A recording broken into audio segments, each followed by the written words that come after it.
Hello and welcome back to the beach. Today we are looking at direct cost variances. So hopefully what you've already done is had a look at the previous session which looks at standard costing, but just in case you haven't, and just as a very brief recap, what we have is a standard costing system which allows management to make good quality decisions because they have an understanding of how much it's going to cost me to produce one unit of product. And that's the really important aspect here.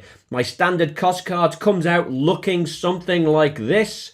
So we have direct costs, direct materials, direct labor, direct expenses, and that's the things we're going to focus on within this session today. And in indirect costs, we'll have a look at those elsewhere. And then we have a different session again, looking at sales variances. So there's another couple of variance sessions you need to have a look at. Okay, so we are looking at direct cost variances, and I'm going to focus my attention on two main direct cost variances. We're going to have a look at materials cost and labor costs. Now, the first one we're going to do is we're going to have a look at some materials costs.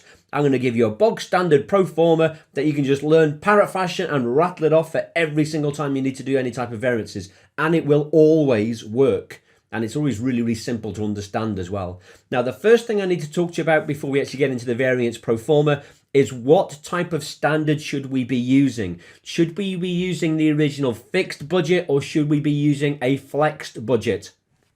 Fixed budgets are generally not particularly useful because we're not really comparing like with like. For example, the budgeted sales may be 1,000 units, but the actual sales volume may be 1,200 units. As a result, costs would likely to be higher, and this figure alone would look like the variance was very bad. It would seem to imply that the production manager's got very poor performance because he's had to make 1,200 units instead of the normal 1,000. However, he may have been amazingly efficient and done a brilliant job. The fixed budget will not tell us that. A flexed budget, that will tell us that. And with a flexed budget, what we do is we take the standard cost card and we effectively multiply it up by the actual level of production. So you effectively take the standard cost card and then multiply it up by the actual level of production. That's the really important aspect to me here, okay? And from a control perspective, this is much more meaningful. One of the biggest issues we've got here is that the budgeted figures we're using and the actual figures we're comparing it to have got to reflect the same level of activity. That is critical. Now, we have a bog standard pro forma variance analysis that you can put together. And what I would strongly suggest you do here, guys, is if you pause the recording, write this down and just learn this. If you're taking any type of exams, or even if you're using this in the real world, we use it within our organization all the time. And what you've got is actual quantity multiplied by actual price. So actual quantity multiplied by actual price, that gives you the total actual cost. We then compare that with actual quantity multiplied by standard price. That will give me my price variance, my rate variance, or expenditure variance, depending upon whether it's a materials variance we're looking at, which is where you'll have a price variance. If it's a labor variance, that becomes a rate variance. And if it's an other variable overhead, it just becomes an expenditure variance.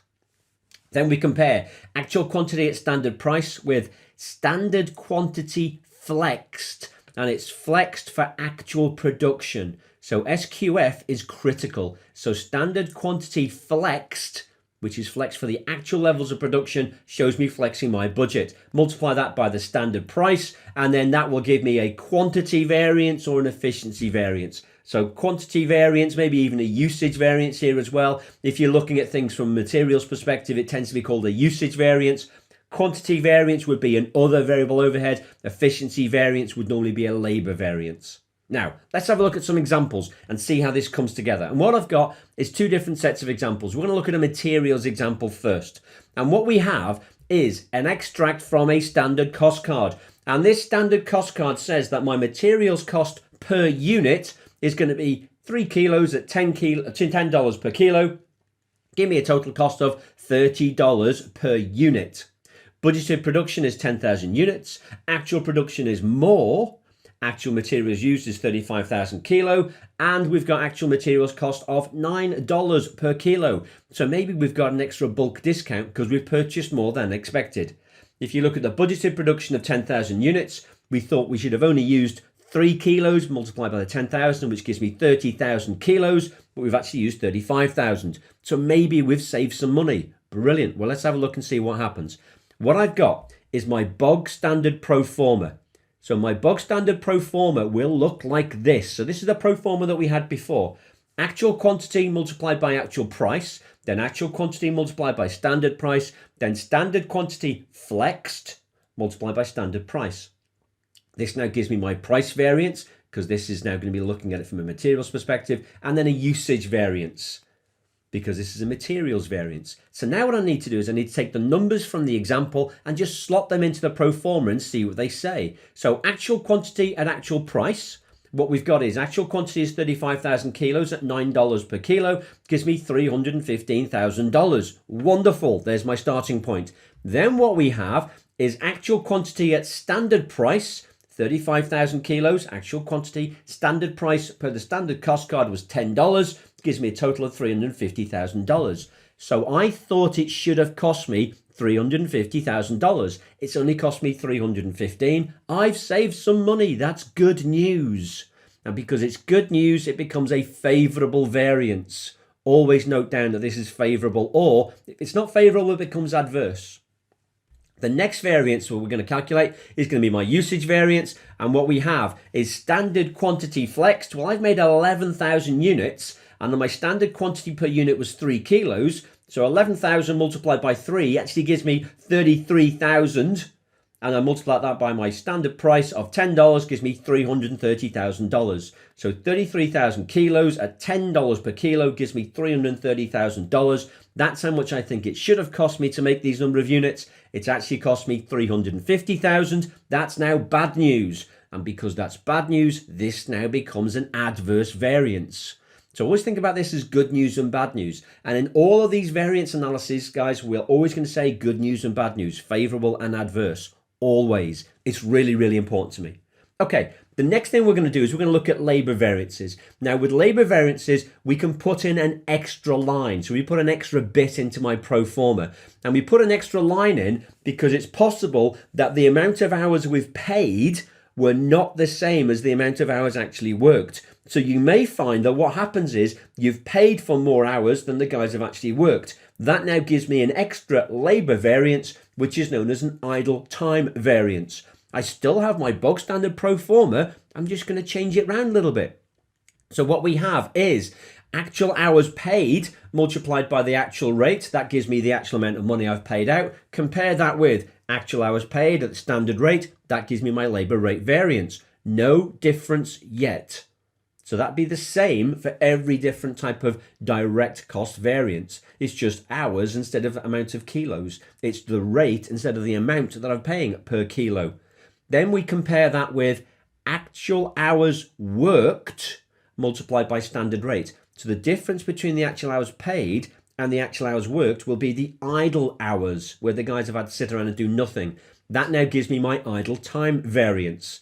Then I compare that with my standard quantity of hours flexed multiplied by the standard rate, same as normal. That now gives me my efficiency variance down at the bottom. Wow, wonderful. Nice, simple pro forma. Write it down, learn it. If you're doing this in an exam, score loads of marks, move on to the next paper. Thank you very much. Let's have a look at an example. The example that we've got here is, we have an extract from a standard cost card. Labor cost is 6 hours per unit at $6 per hour, so it's going to be $36 per unit. Expected production is going to be 1,000 units. Actual production is lower, so we've not done as much stuff as we thought we should have. Actual cost is $29,000 for 5,000 hours, which gives me a cost per hour of $580. You won't always be given that, and sometimes you'll just be given the total actual costs. Actual hours worked were 4,000, or actual hours worked are 4,700. That now means that we have 300 hours of idle time. And we're going to calculate the labor variances using my bog standard pro forma. So I start off by looking at actual hours paid, and I'm going to multiply that by my actual rate. That gives me a total actual cost of $29,000. Wonderful, exactly the same as before. Then we're looking at actual hours paid multiplied by the standard rate. The standard rate is $6, which means we've got a difference of $1,000. That $1,000 is a favorable variance because we've paid them less than we would have normally expected. So my rate variance is favorable. Then we come to our idle time variance. The idle time variance is the difference between the actual hours paid and the actual hours worked, all multiplied by the standard rate. So what we're looking at here is actual hours worked, 4,700, multiplied by my standard rate of $6. That now gives me 28,200. That gives me an idle time variance, which is always, always, always adverse. Idle time variances are never good news. They are always bad news because the guys have stayed around and done nothing for a number of hours. That's always going to be bad news. Always going to be bad news. Then the very, very bottom of this, when I'm working at my efficiency variance, standard hours flexed multiplied by my standard rate, 800 units at 6 by 6 gives me 28,200. That's how much I think it should have cost. It's only cost 28,200. There's $600 saved. Happy days. That's good news. There's a favorable variance. Notice that in both of these examples, please, boys and girls, the standard hours flex multiplied by standard rate, you could just use the number of units actually produced, which in this example is 800 units, multiplied by the cost per unit of $36. Gives you the same number at the end. And it's a little bit quicker as well. Okay, hopefully that's made sense. That gives you your first foray into variances. If you do need any additional support, do have a look at our YouTube channel. There are other additional broadcasts on there. And we've also got an extra website, ipalearning.com. There's lots of courses on there as well. An awful lot of them are freebies, so do go in and have a little play around, see what you can get out from there. Apart from that, thank you very much for your time and attention, boys and girls. Great to see you on here again, and I'll see you back on the beach very soon.